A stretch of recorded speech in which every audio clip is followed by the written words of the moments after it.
Right, so I was 22 years old, so we're at 2006 now. I was 22 years old, and I had achieved what I wanted. So I was proud, my parents were proud, everything was set out to be perfect.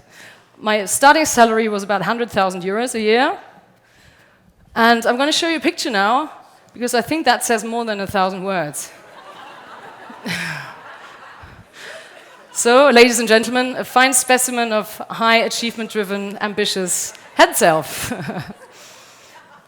Right, so what happened then? Something that I didn't see coming. So I started my job, and already after a few weeks, I started becoming a lot more lethargic and demotivated at work. So I was staring at my screen, and I couldn't really motivate myself. In the mornings, I didn't really want to go to work. In the evenings, I got itchy feet and just wanted to get out. So it became so strong, I felt such a need to escape that I really couldn't bear it anymore. I couldn't hide it anymore either. So it was only, literally, it happened so quickly. So why is that? So what happened there? Why didn't I see that coming, and what happened there? So I can only explain that in hindsight. In hindsight, something happened that I didn't understand at the time. So all these years that my head self, sorry, I need to point to the, all these years where the head self was so concerned with achievement and impressing others and finding the next challenge to prove yourself, underneath the surface, something happened. Underneath the surface, something happened that I didn't notice at first, because a different part of me started to grow and to blossom. I call it my gut self, because my gut self, you know, as you can see, is more colorful, more outspoken, a bit more crazy, rebellious. So this developed under the surface, but I didn't know that yet. And it could only start to blossom whenever I was outside of my head, and that only happened whenever I was outside of my achievement-driven environment, and that only happened whenever I was abroad. So basically, I always had to go abroad to get out of the reins of my head. So this happened. So the first thing that happened was my exchange semester. So I did Erasmus, I went to Dublin, and I went to Brussels. And of course, I was still a business student, but I was outside of my private business school. So, you know, I don't know who of you may have done an Erasmus. It's nowhere near as demanding as a private business school at home. So I literally had a normal student life. I had time. I could, you know, for the first time, I was kind of outside of my own internal need to achieve and to impress. So I could just have a normal student life and explore the city and, you know, meet lots of people. And that was really, really refreshing. So suddenly, for the first time, I got a sense of who I am if I'm not in this achievement-driven thinking. The next stop, so that was the second year of university. The next stop was New Zealand. So after the third year of uni, I went travel in New Zealand. So I went there to visit a friend from school who did a year of exchange there. And that really was a game changer. That really was a game changer, because I think that was the time of my life where I was the most removed from my head.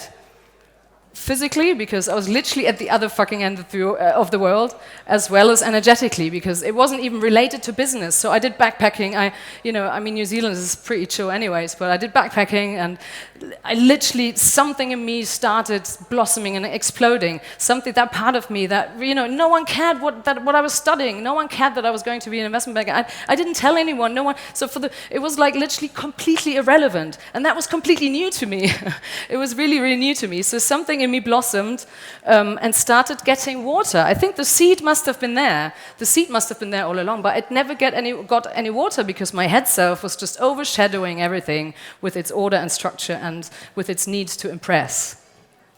So the next stop was London. London, the internship at first. So straight from New Zealand, I came back from New Zealand really awakened, and I was really kind of like zen, and really I was hungry for life, and something really had awakened in me. So I went to London to do the internship. You would have thought that maybe a conflict. So going from New Zealand to the backpacking hippie New Zealand style, going to work at an investment bank in London. Interestingly, it wasn't. It wasn't a conflict. For some reason, this new blossoming self had space next to the head self, because I didn't question. Of course, I still wanted to be an investment banker. That was no question. So I went to the bank and did the internship. But to be honest, the other part of me just enjoyed London. So I just immersed myself into London. I jumped straight in, and I just soaked everything up. And so I did during the day I did the internship, but all the other times I was literally exploring London and was loving that city and loving the freedom. And I went out a lot and met lots of people. So yeah, so this other part started growing, and kind of we're at a point where it's nearly equal, I think. So I got the job offer. I signed because still, as I said, the head self was still in the driving seat. So I got the job offer and I happily signed. And I went back to uni and something had changed. So I suddenly had a little spring in my step because I think my head self allowed itself to be a bit more quiet because I had achieved what I wanted. I had this job offer. So after all the self-doubt of, oh, maybe I'm just average and mediocre, and so I had proven myself. I had proved myself as being able to get a job at a top investment bank. So I think I can see my head self saying, okay, you achieved what you wanted, now you can be a little bit crazy. So I started kind of having a spring in my step and being more outspoken, and even the outer appearance changed. I got more colorful, and even the curls. My curls are natural, but back in the days, obviously, I straightened them. So I think this is really symbolic. It's not that I did it purposefully, but the more I kind of became freer inside, the more my curls started coming out.